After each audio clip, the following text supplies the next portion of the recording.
Okay, so our Prophet, peace be upon him and his family, passes away in 632, in the year 632, right?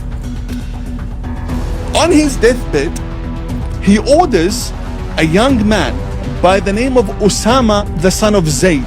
So there are historic narrations if he was 16 or 17 or 15. Point is, he was a young man. He said, Osama, get your army ready, you're going to war. And the Prophet's laying in bed. Osama says, who are we fighting against? He says, the Romans. Because I vowed that I will avenge your father's blood before I die. Your father Zayd was killed by the Byzantines.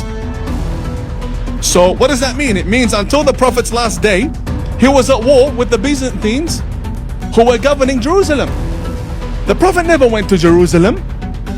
And the whole idea of the miraculous journey, you've heard this before, that our Prophet supposedly flew on a donkey or flew to heaven on a horse, right? Small brains believe in foolish things. Firstly, it was not a donkey or a horse. Muslims believe that the Prophet had this experience and it was involving the Archangel Gabriel, right? Now, I don't care who it was or how it was. Here's my story. If you're going to the heavens, are you going from the ground upwards or you're going across? You think going up? Going up. So the Aqsa Mosque is in the heavens. Al-Aqsa, the word Aqsa means the farthest mosque. The word Aqsa means the farthest mosque. We believe, Muslims believe, there are mosques in the heaven. We believe the angels pray in mosques in the heavens. We believe in that. You can think I am out of my mind. That's fine, but that is the Muslim belief.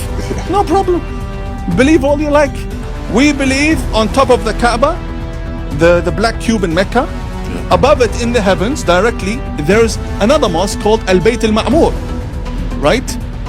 So that's that. And we believe there's another mosque in the sky. Why? Because the sixth successor of the Holy Prophet, his name is Ja'far as-Sadiq, tells us, as for Al-Aqsa Mosque, it is in heaven.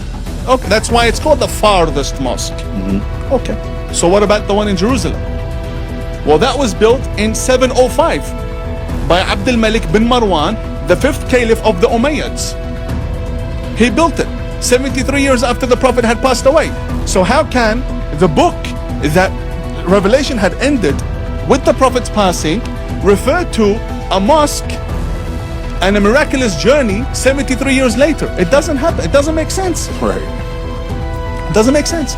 So mathematically it doesn't make sense. Historically, the Prophet was at war with the region. But this whole idea that Jews can't be neighbors, that's what it's down to, Brandon. Jews cannot be the neighbors according to the Muslim Brotherhood. The end. They have a problem with Jews being their neighbors. You know what? You asked me about Netanyahu. What if the Jews decided to have a kingdom, to have a theocracy? What if the Jews in Israel decided to have a communist government? What if they wanted to be socialists, have Jeremy Corbyn as their leader? You think they'll still be accepted? No, the Muslim Brotherhood doesn't want Jews, period. Basically, Hamas says in all flavors, no Jews allowed. So, and you see that translate on the street today.